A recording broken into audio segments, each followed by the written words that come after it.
Kun sagantaa BBC Afaan Oromooti. Nu waliin tura.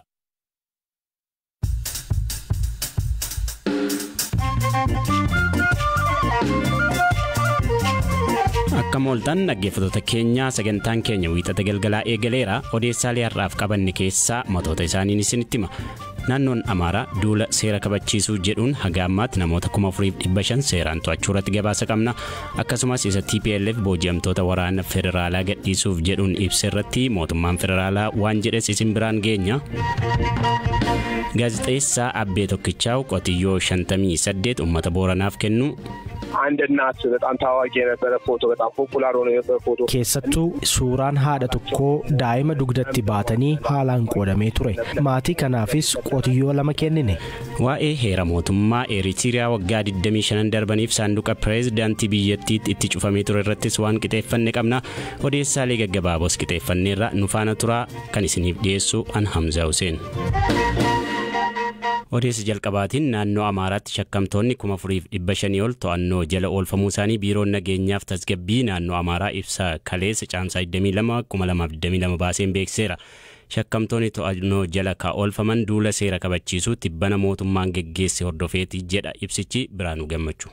Itti gaafatamaan biiroo nageenyaa fi tasgabbii naannichaa obbo Dassaaleny Xaasoo nageenya itti fufiinsa qabu mirkaneessuuf hojiin kun cimee itti fufa jechuun miidiyaalee biyya keessaa irratti dubbataniiru. Shakkamtoonni to'annoo jala oolfaman waliigalatti 4552 akka ta'anii fi isaan keessaa kanneen 210 ta'an kan yakka lubbuu balleessuutiin shakkamanii himatamanii fi to'annoo jala oolchuun osoo hin danda'amin ture akka ta'e ibsameera. Kana malees 40 kan ta'an kanneen yakki itti murtaa'ee mana sirreessaa keessaa miliqan 39 kan caalan ammoo yakkamtoota ta'uun kan bakka hin jirretti itti murtaa'eedha jedhan. Namoonni 917 ammoo diinota naannichaa fi finxaaleeyyii ergamni itti kennamedha jechuun ibseera biiroon nageenyaa kun. Kana malees namoota naannicha taaraa ta'an dabalatee caasa nageenyaa fi mootummaa keessa taa'uun yakkamtootaan wal ta'uun kan shakkaman namoonni 1780 ol akka keessatti argaman dabaluun himan hoogganichi.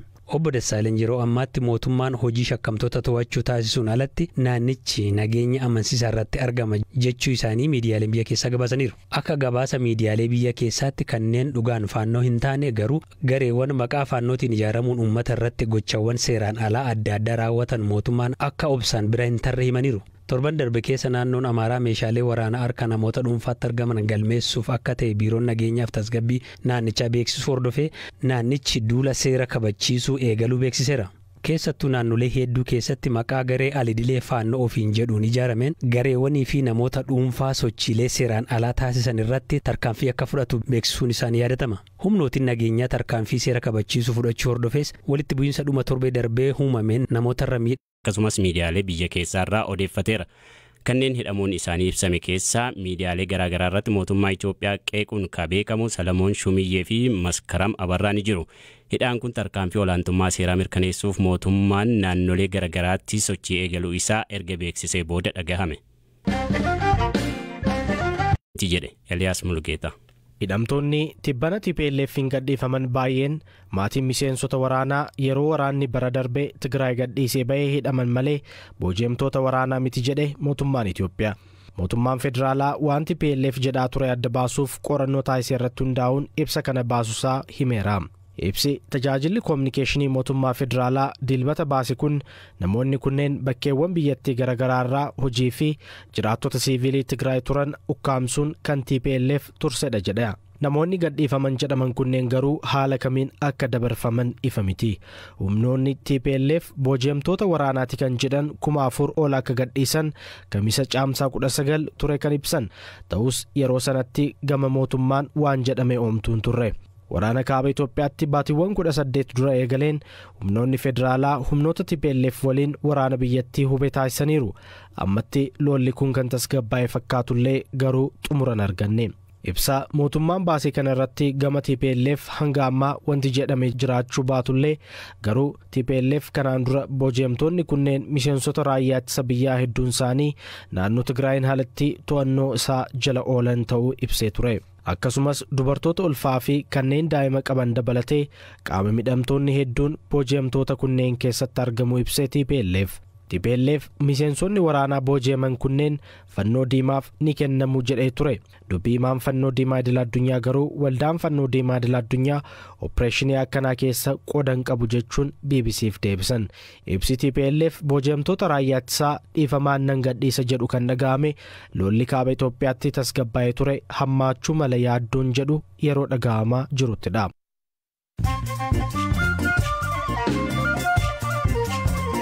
Gidduutti Odeessaalee gabaabuu muraasni isinitti himaa torbee darbee keessa deeggarsi midhaan nyaataaf meeshaalee wal'aansa fayyaa walumatti toonii 10,000 caalu naannoo Tigraay seenuu sagantaan nyaata addunyaa beeksise. Konkolaattonni fe'umsaa 163 ta'an marsaa lamaan naannoo Tigraay seenuu ka ibsa jaarmiyaan kun qaamolee tumsa taasisaniif hunda galateeffateera. Guyyaa kaleessaa qondaalli waraanaa Iraan ka warraaqsa biyyattii dursuun beekaman Koloneel Sayid Kodaay magaalaa guddoo biyyattii Tahraan keessatti ajjeefaman. Qondaalli waraanaa kun balbala mana isaanii fuulduratti konkolaataa isaanii keessatti itti dhukaafamee ka ajjeefaman waggaa ta'u hidhattoonni lama dogdoggeedhaan erga gara isaaniitti qajeelanii booda rasaasa 5 walitti aansuun itti dhukaasuun galaafatan. Pireezidaantiin Senegaal Macky Sall akka dura taa'aa gamtaa Afrikaatti Raashiyaa fi Yuukireen daawwachuuf garas imaluu eegalaniiru. Sall dilbata akka himanitti ergama hooggantoota biyyoota gamtichaa biroos fudhatanii garasitti imalu. Ibsa Chaansilara Jarman Olaf Scholz waliin kennan keessatti Afrikaan Raashiyaa fi Yuukireen mariidhaan furamee arguu barbaaddi jedhan. Ajajji Taalibaaniin eessitoonni oduu fi riippoortaroon dubartoota Afgaanistaan fuula haguuganii TV'tti bahan kaleessa guyyaa dilbataa dura gaazexeessitoonni kunneen ajaja fuula haguugaa jedhu didanii turan. Taalibaan erga bara darbe aangoo qabatee booda torbanoota darban keessa dubartoota irratti dhorkaa garaagaraa kaa'aa jira. Odeessaaleen kanu.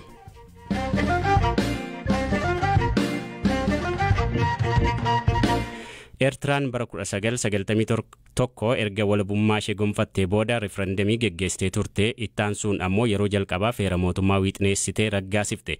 Adeemsi heera raggaasisuu waggaa 3 ka fudhate yoo ta'u waggaa 25 booda biyyattiin heera mootummaa argatte. Haa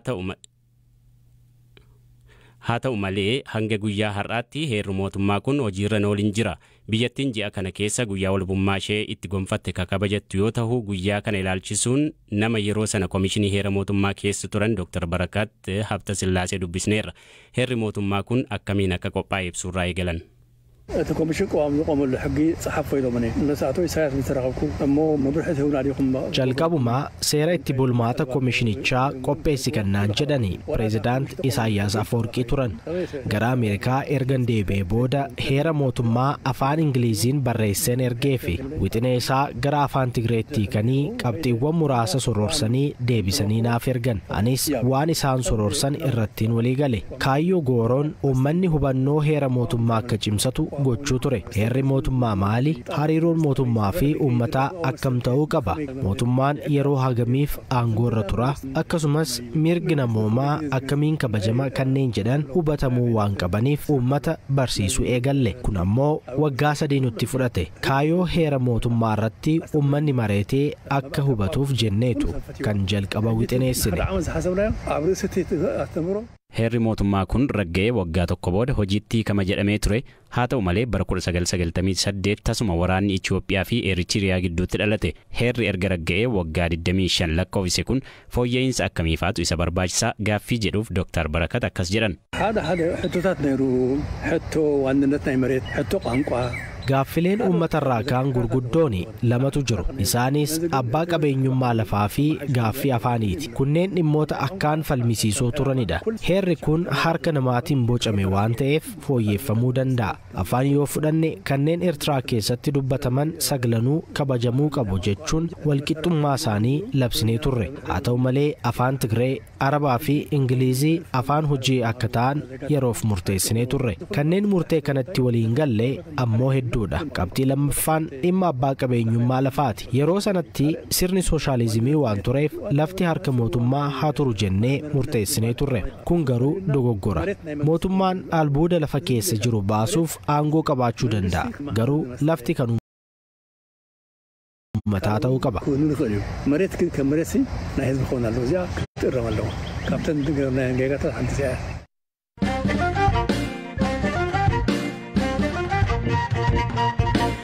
Godina Booranaa aanaa Taltalleetti qonnaan bultoonni sababii hongeen qotiyyoo ittiin qotatan dhabuun walii isaanii camadanii qotaa turuu isaanii amma dura gabaasnee turre.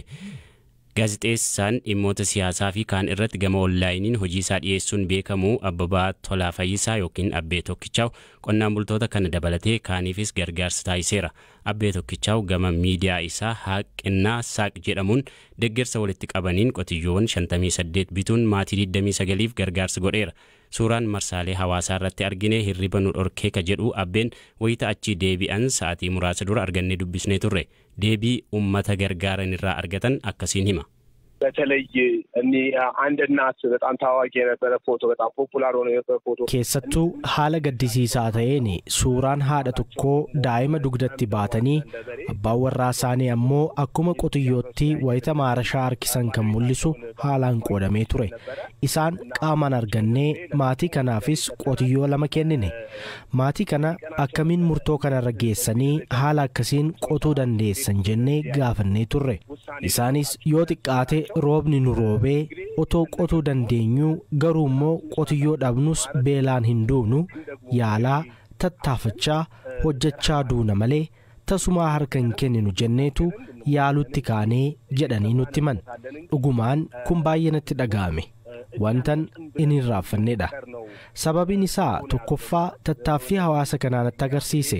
Jarri kun akkamiin iyyuu ta'u wanti xiqqoo roobde kunillee akka nu jalaan baane jedhanii tattaaffiin taasisan kun onnee koo keessaa kan ba'u miti. Kana malees qarqaarsi kun kutaalee Itoophiyaa garaagaraarraa walitti qabamuusaa isaanitti himne. Isaanis kanaan guddoo gammadanii nu simatanii nu galateeffataniiru. ደስ ያላቸውና በጥሩ ሁኔታ ነው የተቀበሉን ማለት ነው። ዋሂለ ሳከን ታይፊ ወጅን ገረ ቦረና ይመሉን ገርጋርሰ ከነ ካከነ ጋዜጤሳው ቢሸት ታየ አከሚን ደገርሰ ከነ ወልት ቀቡ አከ የገለን ዱባታ ሚዲያ ረትስ በሃቱሬ ነምኒ አከ ቆትዮት ኤት ቆታ ቡሌ ጎዲና ቦረና ከሰቲ ዮጥቃቴ ሆሪን ሚሊዮና ቶኮፊ ቱቃ ሰዲቱ ጡሜቻዳ ሆንጌን ናኖ ሰኒዮ ቤክተኒ ቆቲ ብላን ቶኮ hanga horii 100 akkasi kan qabu ture. Amma rakkoon kun baay'ee waan ta'eef boo qofaa gatiin qabu enneeti. Amma FTV irratti suuraan sun beeti BBC irratti fakkaata miti BBC afaan Oromoo irratti natti fakkaata. Gabaasneerra eenyutis. Nu hundumtuu keenya achirratti argineeti boonyeeti akkamitti uummanni keenya akkas ta'a. Nama ofirratti darbee nama ta'a kan turedha. Biyya ta'a kan turedha enneeti akkam hagoon wanni kun. Bu'aanis caljechuun gatiin qabu. Siyaasaa fi olii gadi ololuu osoo hin ta'in akkamitti gargaaruu dandeenya jenneet haasofnees anis Abbee Tokkichaaw yookiin immoo Abbabaa Tolaas na waliin ture maal akkam gochuu dandeenya. Yoo xiqqaate deemneeti jajjabaadha jenneet deebi'uu qabna jenneet haasofnee maal jenne garuu akkas kana qofaa miti. Harkaa duwwaan deemuun gatiin qabu.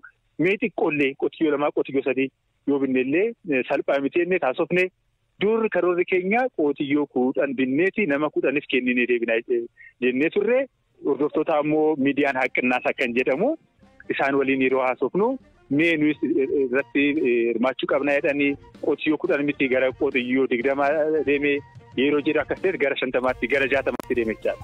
Dhaggeeffattoota keenya sagantaa keenyarraaf qabanne xumurreerraa qopheessaa sagantaa kanaa Eliyaas Mulugeetaa fi ogeessa teeknikaa Oskar Bungaa dabaltee an isiniif kadhiyeessaa ture an Hamzaa Huseenii haga bor walitti deebinutti nagaan bula.